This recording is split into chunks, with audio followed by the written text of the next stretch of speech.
Bismillahirrahmanirrahim. Assalamualaikum warahmatullahi wabarakatuh. Bismillah, alhamdulillah, wa syukurillah, la hawla wa la quwwata illa billah, amma ba'd. Asyhadu an la ilaha illallah wa asyhadu anna Muhammadan abduhu wa rasuluh. Allahumma salli ala sayyidina Muhammad wa ala alihi wa ashabihi ajma'in. Qala subhanaka la ilma lana illa ma 'allamtana innaka antal 'alimul hakim. Allahumma iftah 'alaina hikmataka wanshur 'alaina min khazaini rahmatika ya arhamar rahimin. Rabbi zidna 'ilma warzuqna fahma. Amin amin ya rabbal alamin. Tuan-tuan jemaah salat maghrib yang dirahmati Allah Subhanahu wa taala sekalian, syukur kepada Allah Subhanahu wa taala, malam ini kita masih lagi diberikan oleh Allah Subhanahu wa taala nikmat kita boleh melaksanakan ibadah, beribadah salat maghrib berjamaah, dan kita sambung dengan pengajian. Mudah-mudahan dicatat sebagai amal kita dan menjadi bekal kita di akhirat kelak insyaallah. Pada malam ini kita akan sambung perbahasan kita tentang fi bayani arkanis shalah. Kita akan membahas tentang rukun salat.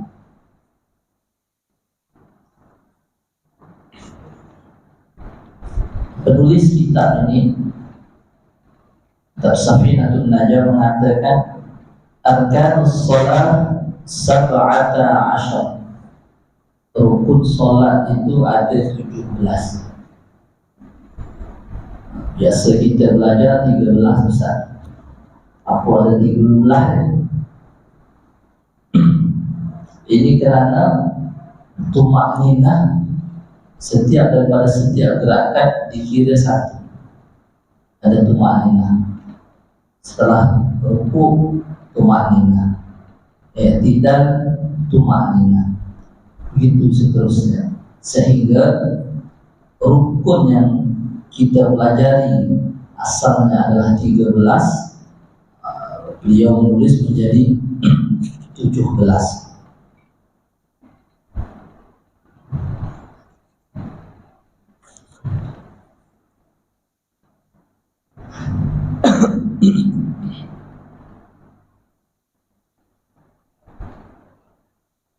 Namun yang pandangan yang mu'tamad ini digunakan dalam mazhab kita, yakni mazhab Syafi'i. Wal mu'tamadu ma fil minhaj, kitab al-minhaj, man ja'alaha salasata asyara, menjadikannya menjadi 13. Bija'lin tumakninah hayatan tabi'atan lirrukn, yang menjadikan tumakninah itu sebagai satu bentuk keadaan mengikut kepada rukun. Jadi ada rukun salat, jadi tumakninahnya ada. Jadi tumakninahnya cukup disebut sekali sahaja dalam rukun. Jadi tidaklah menjadi setiap af'al kan lalu ada tumakninahnya. Di sini dijelaskan sama niatan af'alan, 8 rukun itu adalah fi'li. Beliau memasukkan an-niyah itu dalam rukun fi'li. Maka disebutkan di sini rukun fi'li itu ada 8. Yang pertama dikatakan an-niyah. dengan kita belajar selama ini, ini namanya rukun qalbi, Ustaz. Jadi kita membagi rukunnya kepada 3 agar mudah. Tapi karena niat itu dilakukan, maka Imam Nawawi memasukkannya kepada rukun fi'li. Selain niat, yaitu adalah al-qiyam, berdiri. Ada rukuk, i'tidal, sujud, al-julus baina sajdataini wal julus al-akhir, dan duduk namun terakhir pada tahiyat akhir. Dan yang terakhir adalah tartib. Ini yang af'al atau fi'li. Dan wa khamsatan aqwalan. Jadi yang qaul, rukun qaulinya ada 5. Yang pertama adalah takbiratul taharrum. Jadi dikatakan takbiratul taharrum. Yang 5. Yang kedua adalah wal Fatihah, membaca surah Al-Fatihah. Ini kata qaul, kita sebutkan. Wat tasyahhud, membaca tasyahhud. Was salata 'ala nabi, itu membaca salawat kepada baginda sallallahu alaihi wasallam. Wassalam, mengucapkan salam. Salam yang mana? Salam yang pertama. Itu makanya dalam ulama-ulama yang terbaru adalah as-shalah itu qaulun makhsusun wa af'alun makhsusatun tuftatahu bit takbir wa tukhtatamu bit taslim. Diakhiri dengan salam. Salam yang mana? Salam yang pertama.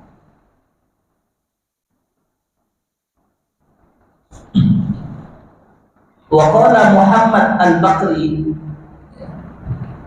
wa qad syubbihat as-salatu bil insan. Ini seorang ulama, namanya adalah Syekh Muhammad al-Baqri. Syekh Muhammad al-Baqri telah menyerupakan, beliau menyamakan solat itu dengan tubuh badan manusia. Apa kata beliau?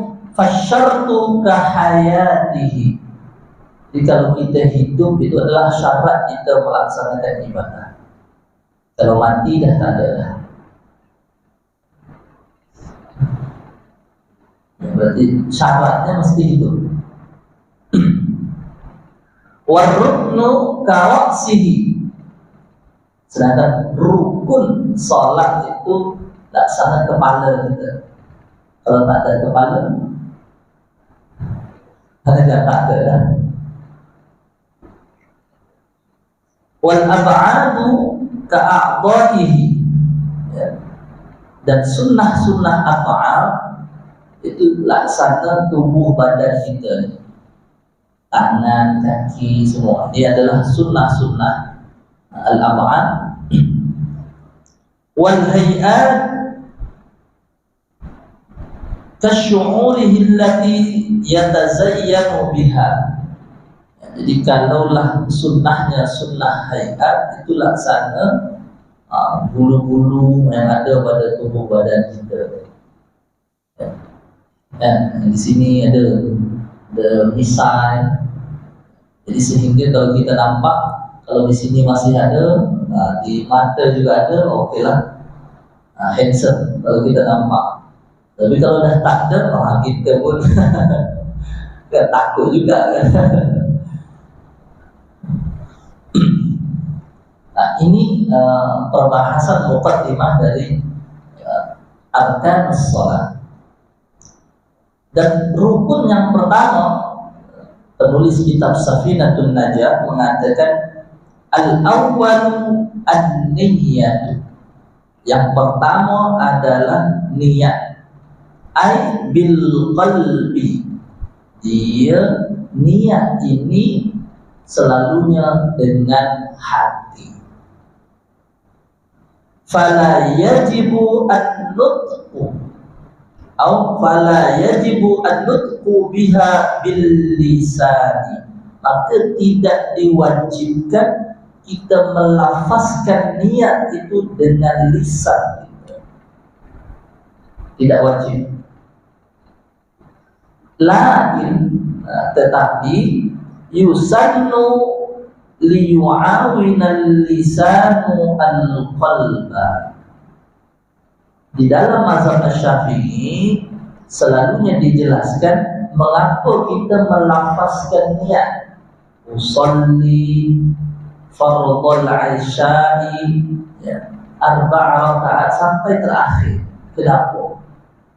Liyusafidul lisanu al-qalba, agar lisan kita membantu hati kita.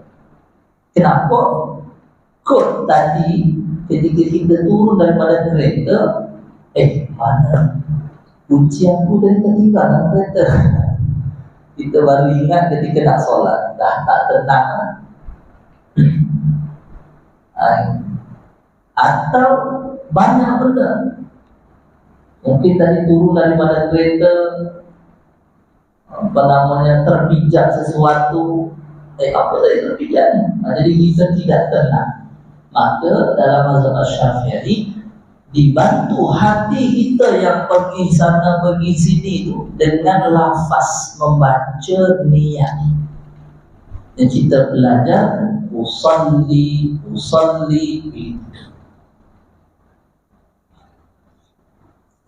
Jadi ada orang, sesetengah kawan-kawan kita mengatakan, untuk apa baca usolli? Tak ada. Usolli itu dalam hati, niat itu di dalam hati. Ya. Cuma kita ni tadi turun daripada rumah, ambil kunci, cari kunci, tak jumpa kunci. Ya. Tanya isteri, tanya anak, mana letak kunci ni? Las-las di poket kita juga. Saat kita lupa. Keluar daripada rumah, buka lagi gate rumah kita. Banyak benda yang kita lakukan. Jadi hati kita ni dah cari kunci, buka pagar, cari selipar, macam-macam, sehingga hati kita, ya Allah. Maka kenapa kita berdiri tegak lalu kita baca usolli? Kita jelas nak melakukan satu solat, tetapi tidak wajib, dia hanya sunnah sahaja untuk membantu hati kita yang memikirkan banyak benda. Dikatakan wa yajibu qarnun niyati bi takbirati at-taharrum li'annaha awwal wajibatis salat. Di sini dikatakan wajib menyertakan niat dengan apa? Dengan takbiratul ihram. Ya, maka sebelum ini kita belajar an-niyah adalah qasdus syai' muqtarinan bi fi'li. Menyengaja sesuatu ibadah, lalu dengan itu kita menyertakan niat, lalu disamakan, disertakan dengan awal perbuatan satu ibadah tersebut. Mana awal ibadah salat? Takbiratul ihram. Maka ketika kita takbiratul ihram, mengangkat tangan kita, Allah, ketika Allah itu dalam hati kita, kita ingat semula apa yang kita baca. Usolli fardhu zuhri arba'a raka'atin. Dia kita sebut satu-satu tu, solat zuhur 4 rakaat. Adaan lillahi ta'ala. Kita kerjakan solat itu sekarang. Adaan lillahi ta'ala. Kalau seandainya qada, maka kita baca qadaan, jelas. Lalu kita ingat semula apa yang tadi kita lafaz. Ini karena apa? Tadi disebutnya bahwa niat itu mesti beriringan, bersama-sama dengan awal perbuatan dalam ibadah. Oleh itu dikatakan di sini, wa'lam anna laha muqaranatan haqiqiyatan. Ada muqaranahnya hakiki, ada wastihdharan haqiqiyan, menghadirkan niat itu secara hakiki di dalam hati kita. Ada wa muqaranatan urfiyatan, wastihdharan urfiyah. Urfiyah itu berarti maknanya kita cukup ingat apa yang telah kita lafaz tadi, atau ijmaliyah, secara global saja, secara umum saja, lalu kita ingat usolli fardhu zuhri, lalu terlintas di dalam hati kita, itu sudah mencukupi.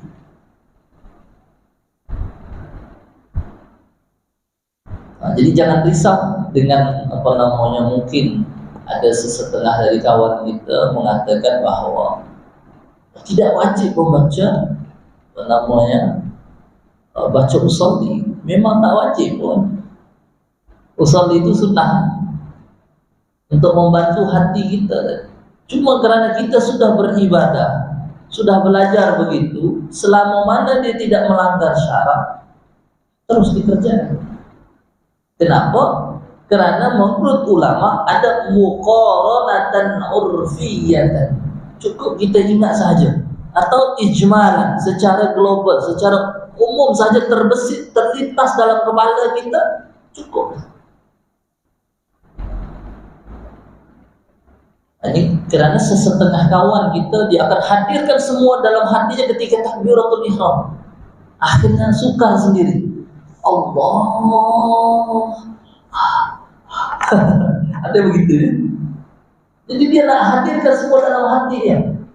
Asal mulut kita ni kadang-kadang tidak sesuai, tidak seiras dengan apa yang ada di dalam hati kita. Susah. Kita sedang melafaz sesuatu, lalu hati kita ingat semua benda. Kita ingat solat, kita nak solat zuhur. Solat zuhur itu 4 rakaat. 4 rakaatnya rukun-rukun solat yang ada 13. Ada juga tumaninah, ada yang 18. Susah kan?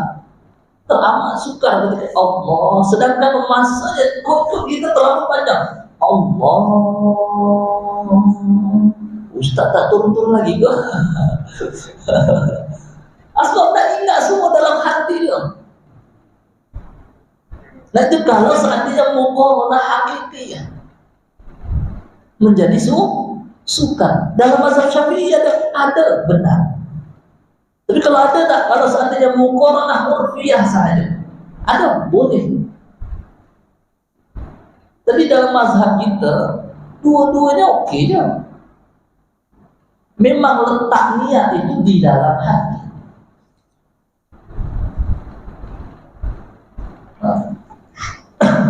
Oleh itu dikatakan wal istihdharu al-urfi an yastahdira hay'at as-salah ijmalan, menghadirkan bentuk solat itu secara am sahaja. Bentuk solatnya apa? Tadi kita dah sebut dah, usolli fardhu zuhri 4 rakaat. Kita jadi makmum tak? Makmuman, boleh disambah. Makmuman lillahi ta'ala. Jadi kalau ada tuduhan sesetengah kawan-kawan kita tidak perlu membaca usolli, ini menjadi menghilangkan satu ilmu. Karena dalam mazhab Syafi'i sendiri ada dua. Yang pertama adalah muqaranah haqiqiyah atau istihdhar haqiqiyah. Dzalika muqaranah urfiyah atau istihdhar urfiyah. Jadi ada dua. Kedua-duanya boleh. Cuma kerana kita dah belajar daripada kecil, di surau saya dulu belajar tu, satu malam semua pelajar duduk semuanya baca solat, daripada bacaan yang pertama semua niat dibaca setiap malam. Setiap malam sampai kita hafal bacaan solat. Baik. Oleh itu dikatakan waqtara An-Nawawi, Imam An-Nawawi memilih fil Majmu' dalam kitabnya Al-Majmu' wa ghairihi ma ikhtarahu Imam Al-Haramain Al-Juwaini, Imam Al-Juwaini, Imam Al-Haramain wal Ghazali atau Imam Al-Ghazali annaha takfi al-muqaranah al-urfiyyah atau al-ijmaliyah ba'da al-istihdar al-urfi. Maknanya setelah kita hadirkan seluruh niat kita itu secara umum, itu sudah menjadi cukup dah. Maka muqaranahnya muqaranah urfiyah saja. Setelah kita hadirkan dalam hati kita, maka kerana hati kita di sebelah, apalagi sekarang sukar, baru kita nak Allahu Akbar, ternyata di sebelah tuh ada handphone siapa berbunyi. Kalaupun handphone kita letak terbalik macam ni, kan warna ada kan, ada yang call tuh, gitu ya, masih berbunyi tak? Hati kita agak-agak tergerak tak? Tergerak, betul. Atau kita nak solat, Allah, orang nak solat, baju dia, kalau ketika takbir tu terangkat sikit, ya Allah, nampak pula ada. Maknanya hati kita sudah terganggu dah. Maknanya ketika itu kita nampak di depan mata kita handphone itu sedang bergetar. Ya kan? Kadang-kadang kalau nak solat Jumat, kalau saya solat di masjid nilai itu, sila padamkan handphone atau mute yang handphone sehingga tidak mengganggu. Tapi nyatanya ketika solat sebelum ini hari Jumat, Allahu Akbar, saya pun terdengar juga di bawah lantainya. Nah, hati kita ketika itu tergerak atau tidak? Tergerak. Nah, atau kita mengacau kan? Kita nak fokus betul-betul. Ya sudah, niat solatnya sudah cukup. Itu pun sudah baik. Ya, kalau nak khusyuk sangat, memang mungkin kita ni agak sukar. Ya. Kalau nak khusyuk sangat, kita ni sangat sukar. Ya. Ada burung terbang, Allahu Akbar. Oh, bagus juga. Dalam hati kita sudah terbesit begitu.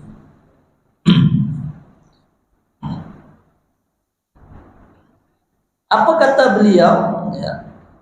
Mengapa dipilih oleh para ulama seperti Imam Nawawi, Imam Al-Haramain, Imam Al-Ghazali, bahwa al-muqaranah al-urfiyah itu adalah yang dipilih kerana li'anna al-muqaranah al-haqiqiyata ta'juza anha al-qudrah al-bashariyah ghaliban, kerana sesungguhnya penyertaan hakiki kita ni teramat suka bagi manusia, teramat suka. Kerana dalam hati kita hadirkan semua tentang perkara solat itu tanpa dilafaz sebelumnya, Masya Allah.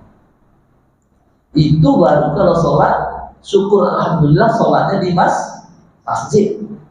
Kalau solat di rumah, ya Allah, gitu ya. Baru kita nak solat, isteri kita masak, anak baby nangis, agak-agak macam mana? Solat itu cepat atau segera? Allahu Akbar, baru Allahu Akbar, anak nangis, iya. Istri masak, pilih mana?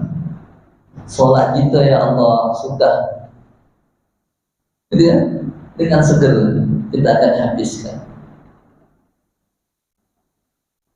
Ataupun macam-macam ketika kita solat di rumah. Ya kalau kita datang solat di surau sini, ya memanglah semua nampak khusyuk semua, sebab tak ada gangguan apa-apa. Tapi di rumah baru saja Allahu Akbar, gas habis. Gas istri kata gas habis. Kita dengar atau tidak? Dengar. Bukan kita tak dengar, kita dengar. Ada ketika itu terganggu tidak? Ada gangguan tuh, sikit je. Tapi memang kalaupun ada gangguan itu akan kembali lagi. Kalau dalam solat di masjid, di surau, semua solat. Ya. Nah, di rumah dia agak berbeza.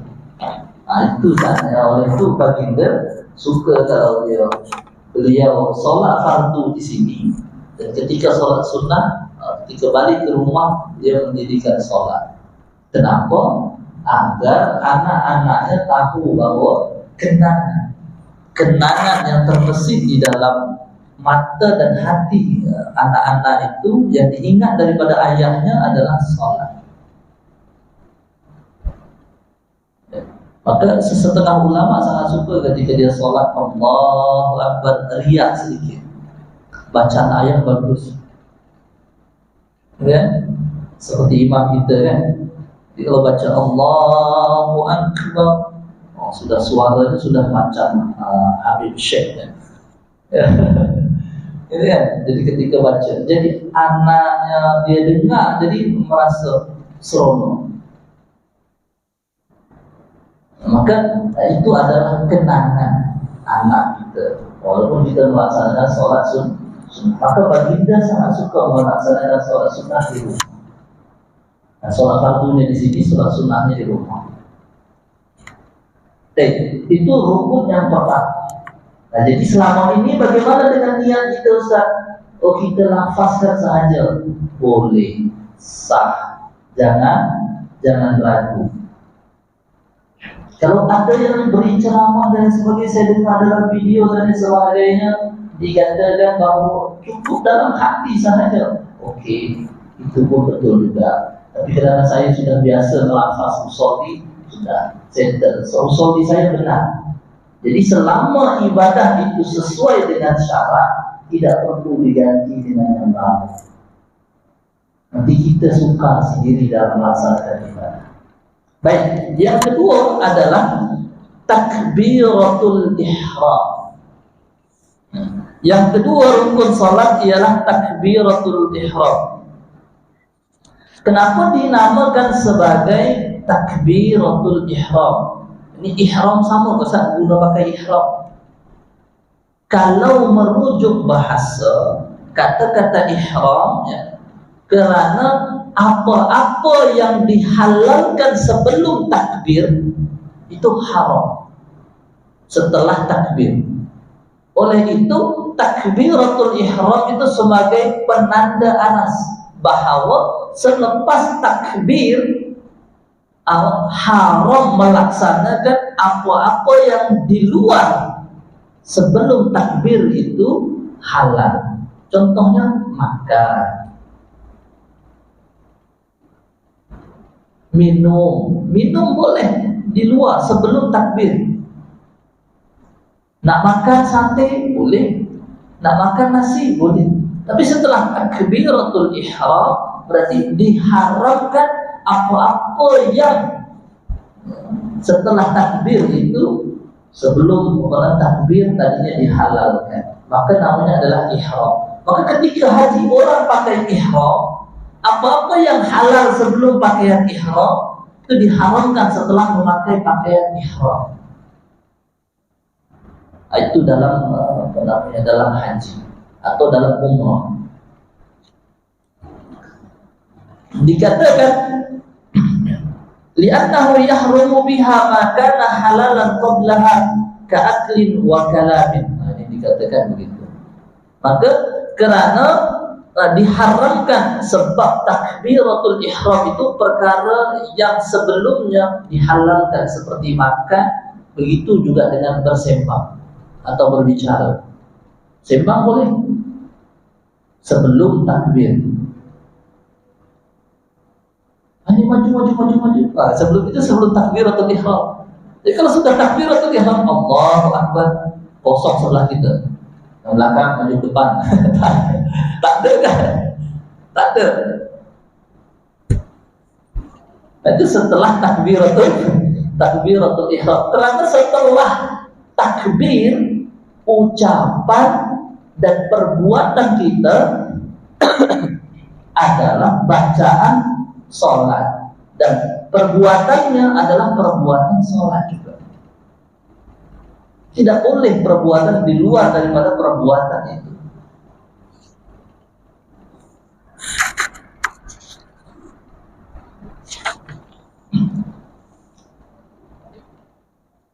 Baik, itu takbiratul ihram. Yang ketiga, rukun yang ketiga adalah al-qiyamu 'alal qadiri fil fardhi. Nah, itu jelas dia mengatakan al-qiyamu 'alal qadir fil fardhi. Maksudnya adalah berdiri bagi orang yang mampu ketika melaksanakan sholat fardu.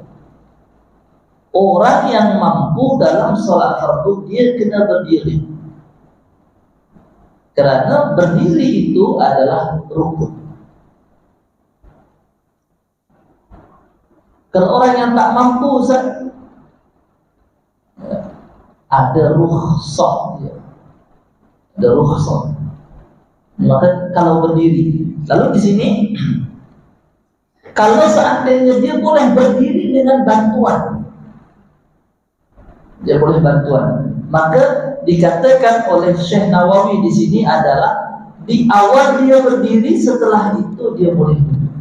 Maka kalau kita jumpa biasa ada orang yang duduk dengan apa namanya kerusi, solat dengan kerusi, ini sudah ada apa namanya cara kita solat dengan menggunakan kerusi. Sudah dikeluarkan oleh Jabatan Mufti Negeri Sembilan caranya solat dengan kerusi.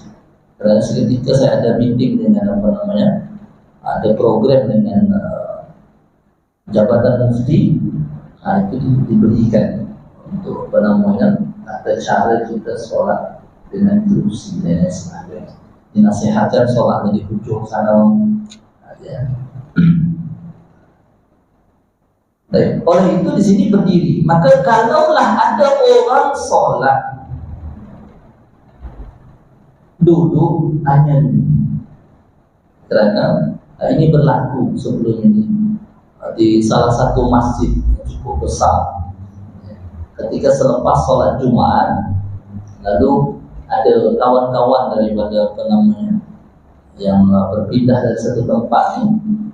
Kalau kita istilah di tempat kita itu namanya kawan-kawan yang jauh lah.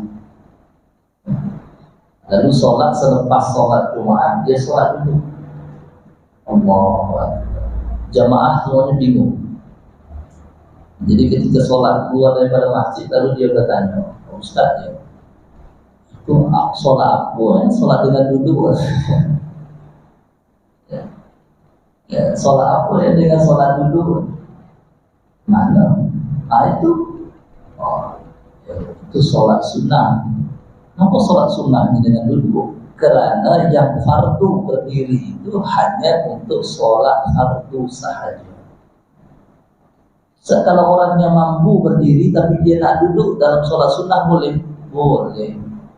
Maka dikatakan dalam kitab ini sangat jelas al-qiyamu 'alal qadir fil fardhi, dalam sholat fardu. Misal kalau dalam sholat sunnah boleh duduk, boleh. Dan kalau berdiri pahalanya berarti 2. Begitu juga dalam sholat fardu, kalau dia boleh berdiri ya, dengan berdiri maka pahalanya penuh. Misal tak mampu berdiri dengan duduk, duduk tak mampu juga dengan berbaring, baring tak mampu dengan isyarat, isyarat tak mampu dengan fikiran. Jadi fikirannya saja yang jalan, fikiran tak mampu, itu maknanya sudah ya kan? Berarti maknanya kalau begitu sehingga tinggal apa namanya, siap-siap dimandikan ya kan? Maknanya otaknya berarti sudah tidak berfungsi. Maka ini beratnya kita sebenarnya dalam apa namanya, dalam kehidupan kita, selalu ingatkan dan lain sebagainya. Kadang-kadang apa namanya, orang tua kita adalah orang yang soleh, yang rajin ke masjid dan lain sebagainya. Kadang-kadang dia sakit, masuk dalam hospital. Ketika masuk dalam hospital, kita jarang ingatkan mereka untuk sholat. Apatah lagi kalau sudah tua. Jadi kalau ayah saya kadang-kadang lupa, tadi saya sholat apa tadi? Jadi kalau kita tak ingat kan, sekarang solat zuhur ya. Oh iya, saya nak solat zuhur. Sekarang nak solat zuhur ke? Sekarang solat asar. Asar dia dalam hospital. Dia tak tahu lagi bila pergantian masa tu, dia tak tahu. Cuma masalahnya adalah ketika mungkin keluarga kita dalam hospital dan sebagainya dalam keadaan tenang, kita tak tahu macam mana nak ajarkan ingatkan solat.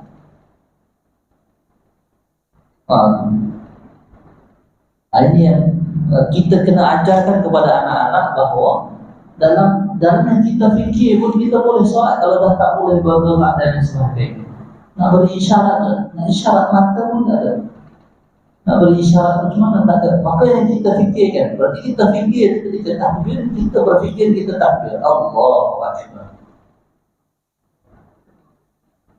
Ini begitu pentingnya dalam perkara solat, sehingga kan baginya, sehingga dikatakan bahawa mungkin itulah dikatakan as-salatu imaduddin. Solat itu adalah tiangnya agama. Kerana sampailah kita hanya dengan yang kita fikir sahaja, itu masih solat, dan ibadah yang lain tidak.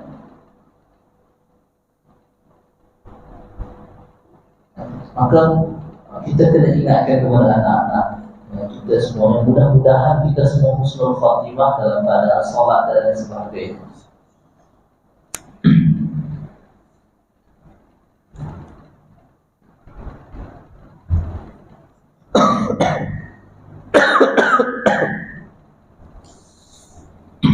Wal aslu fi wujubi al-qiyam qauluhu sallallahu alaihi wasallam. Apa dalilnya kita kena berdiri? Ini adalah hadis daripada baginda Rasulullah sallallahu alaihi wasallam li Imran ibni Husayn, wa kanat bihi bawasir. Dia punya sakit yang apa namanya keluar daripada dubur yang merah. Sakit apa namanya? Buasir. Ketika seorang sahabat sakit begitu, kata baginda, "Shalli qa'iman." Salatlah dengan berdiri. Fa in lam tastati fa qa'idan. Kalau awak tak mampu berdiri, awak boleh duduk. Fa in lam tastati fa 'ala janbin. Maknanya dengan berbaring. Inilah tiga keadaan dan apa yang dikutip oleh namanya Syekh Nawawi dari Sahih Al-Bukhari.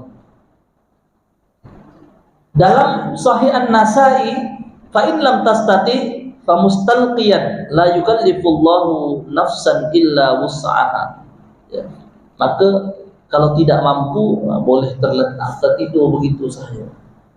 Asal kita nak gerak ke sebelah, Ustaz, sakit semua, asal sini ada cucu semua di hospital, ataupun kita sebelah sini semua sakit, lalu tertidur macam begini sahaja, maka begitu sahaja tidur. Solatnya begitu sahaja. Ustaz nak angkat tangan ni, Ustaz, semuanya apa namanya cucu semua. Macam mana nak angkat macam ni, tak mampu lagi, Ustaz.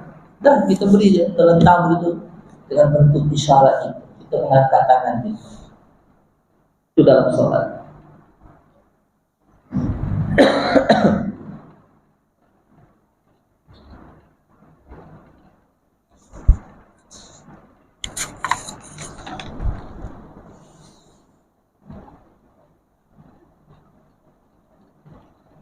Ketahuilah ya, wa'lam anna sayyidana Imran kana min akabiri a'yani ashabi Rasulillah sallallahu alaihi wasallam. Ini adalah di antara tokoh-tokoh sahabat baginda. Qila innal malaikata kanat tasallama alaihi jiharan. Ya. Maknanya sesungguhnya malaikat mengucapkan salam kepada beliau. Imran. Dikatakan jiharan ini maknanya boleh nampak. Jiharan.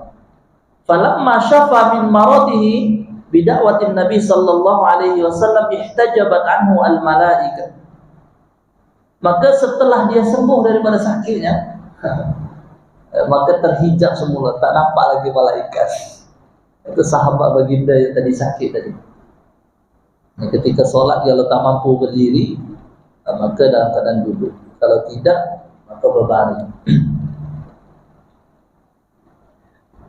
Faqala lahu, ya.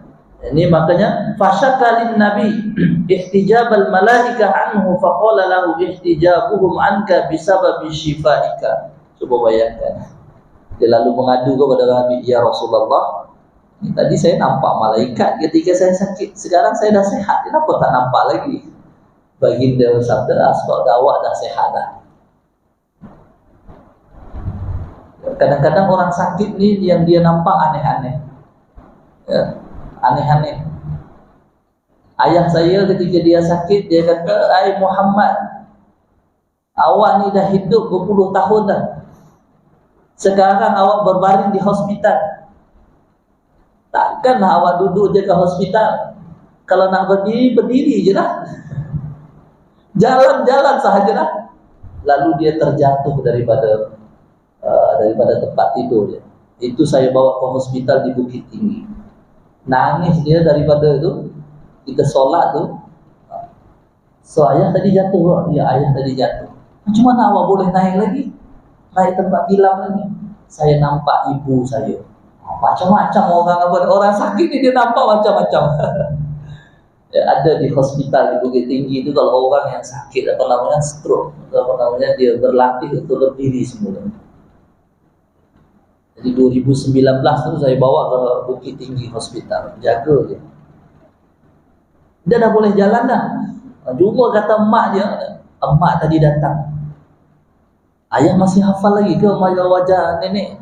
Masih. Lalu nenek kata apa? Nenek kata, awak dah jalan-jalan je lah. Ini nak pergi ibadah ni, pergi je lah. Pergi nak Mekah ni, pergi je. Kenapa pula awak kena duduk di hospital? Nangis. Lalu kita hubungi doktor macam mana? Dia kata dia nampak ibu dia. Sebab tak pernah nampak ibu dia dah berpuluh tahun. Dia masih kecil lagi, ibu dia dah wafat, dah meninggal. Tiba dah tua, nampak semula ibu dia. Nenek lah. Macam-macam. So siapa lagi yang datang tadi? Tadi ayah juga datang. Masya Allah. Kita sebagai anak, kalau orang dah tua, dah mimpi dia macam tu, kita fikir muda ni ada dah macam-macam lah. Sudah macam-macam. Akhirnya kita berpecut daripada Bukit Tinggi sampai ke rumah kita. Malam 9 malam, subuh kita sudah sampai di Riau. Sampai rumah 9 pagi kita sampai. Kelok 9 tu, wow, gitu. Dari Padang. Kita turun dengan kereta tu, wow, gini kita turun. Allah Akbar, karena ayah minta balik. Sebab seminggu lagi kita akan melaksanakan fardu haji ketika itu. Maka diharapkan beliau boleh berdiri dan boleh jalan. Boleh jalan, selepas itu boleh jalan. Cuma banyak dibantu dengan kerusi. Nah, ini orang yang sakit begitu. Nah, para sahabat baginda Rasulullah SAW kerana punya kelebihan, maka Allah buka hijab sehingga dia nampak malaikat. Ketika sehat dah tak nampak lagi.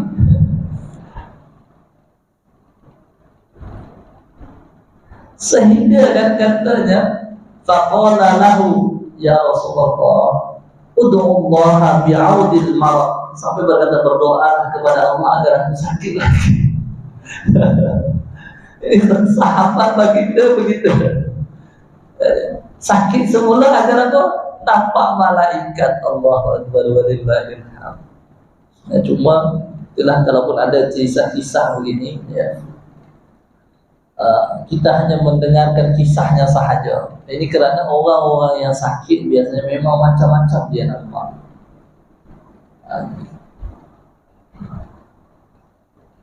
Oleh itu dikatakan dalam cerita di sini, falamma 'ada lahu maraduhu, ketika dia sakit semula, adat lahul malaikah, nampak semua malaikat tu.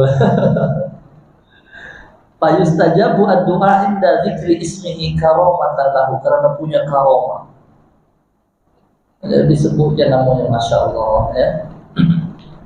Maka tak kala ya, kembali kepada beliau sakit itu, maka kembali ya, beliau menampak atau nampak malaikat. Ini maka suatu doakan akan diijabah ketika menyebut nama beliau. Ini adalah satu kisah-kisah yang diangkat oleh Syekh Nawawi ketika beliau mensyarah kitab Safinatun Najah.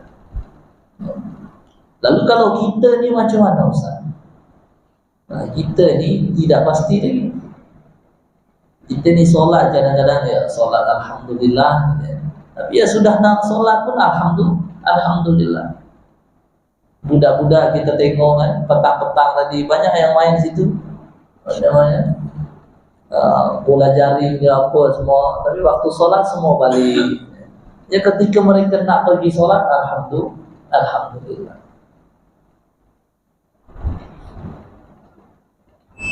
Baik. Sudah waktu azan. Ini ada kes-kes yang mungkin selama ini berlaku. Lau tara'a al-'ajzu fi asna'is shalah ata bi maqdurihi. Ini kadang-kadang ketika kita solat, tiba-tiba kita lemas. Kita tak mampu berdiri. Maka dikatakan di tengah-tengah solat itu, maka melakukan solat sesuai dengan kemampuan kita. Nak berdiri juga tak mampu. Ada sesetengah orang tua, dia solat berdiri, Allahu Akbar. Ketika saya solat di KL sana, Allah, dia berdiri, ruku dia boleh, iktidal dia boleh. Setelah sujud, dia nak naik semula, tak mampu dah. Setelah sujud, dia nak naik berdiri, Allah. Akhirnya ketika berusaha tu, jatuh juga. Dia sudah duduk saja. Ini kalaulah ada yang begitu, maka cukup semampu dia. Maka kata Syekh Nawawi, kama law tara'at al-qudrah fi asna'iha fa innahu yati bi maqdurihi aidan. Kalaulah dia kuat semula setelah tadinya lemah, kan? Maka kalau kita nampak ada orang solat di kerusi itu, ketika dia duduk macam ni, ketika dia berdiri. Kerana jarak daripada kerusi ini dia berdiri itu dekatnya, maka dia boleh berdiri. Dia berdiri. Dah mampu lagi, ya sudah agak lama dah tak duduk di kerusi, jadi saya mampu berdiri. Tapi kalau terlalu lama, akhirnya kan kakinya bergetar, gitu ya. Jadi kalau saya solat biasa di KL, kalau imamnya baca panjang sangat, di belakang ada orang yang dah tua, ya Allah, dah kaki orang tua tu dia sengaja berdiri. Tapi saya nampak juga ketika imam tu bacanya yang panjang, dia di tengah bacaan akhirnya dia duduk di kerusi. Sebab tak mampu lagi. Ini kita kena imam-imam ni kena pandai juga. Sebab tidak semuanya sehat seperti imam-imam kita. Masih muda-muda lagi kan. Di belakang kita, ya Allah, orang-orang tua. Ruku terlalu lama ruku, kita khawatir dia terlalu lama ruku tu jatuh pula. Ada.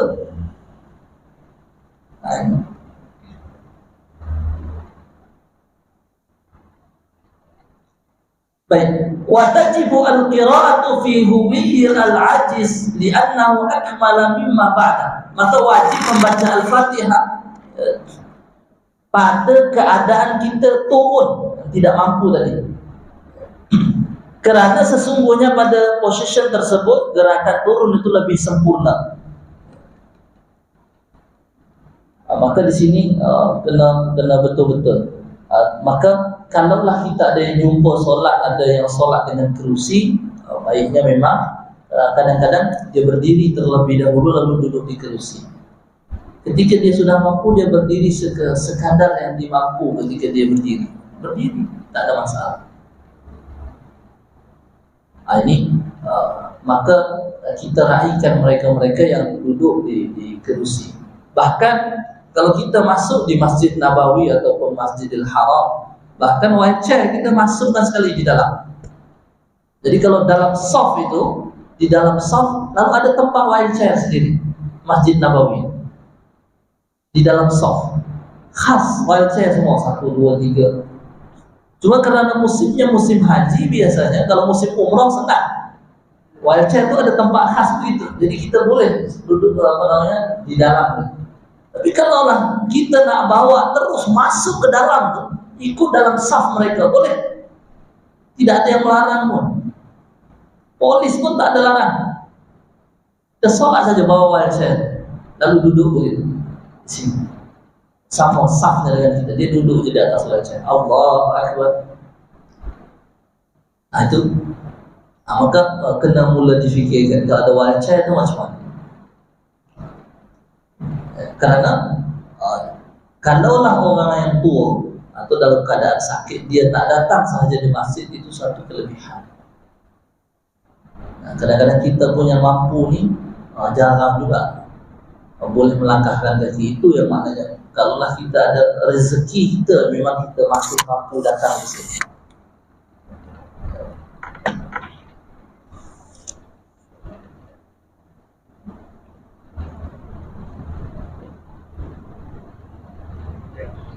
Baik, ini sampai komat saja. Saya sambung lagi. Baik.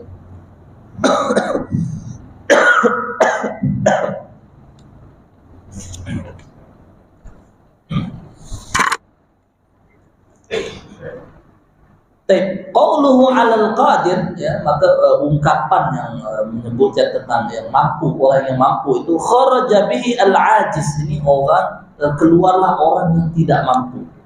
Sawa'un kana al-'ajzu hissiyan, ya, ka al-muq'idi, ya, orang yang duduk saja, ya, memang asalnya dia tak mampu pun, au syar'iyyan kahtiyajihi fi mudawatihi min waj'i al-'ain. Ya, maka di sini adalah lemah secara syarak. Seperti apa? Dia perlu kepada pengobatan, ya, dari sakit mata dia ke apa dia ke. Maka di sini sebab orang kalau dah sakit mata, kadang-kadang dia nak rukuk pun berat. Allahu Akbar. Ini musim di beberapa tempat ada yang sakit mata dan sebagainya. Sebab kalau dah sakit mata tu, kepala kita bergerak, wang. Makanya orang-orang yang begini dianggap sebagai orang yang lemah secara syarak. Maka ini adalah kalaulah dia mampu berdiri, maka dia berdiri. Kalau dia tidak mampu berdiri, dia boleh duduk. Sekarang yang sudah dibahaskan oleh para mufti adalah duduk di atas kursi. Maka kalaulah dia memang sedari awal tak mampu berdiri, tidak mampu berdiri, dan keadaan dia duduk selalu di atas kerusi, maka softnya kena masuk. Belakang daripada kerusi itu sama softnya dengan soft makmum yang lain. Sama dengan soft yang lain. Sehingga ketika dia duduk, berarti maknanya dia seimbang dengan soft yang lain. Kaki dia agak ke depan, tak ada masalah, maka dia sama. Tapi kalau dia seandainya dia boleh berdiri,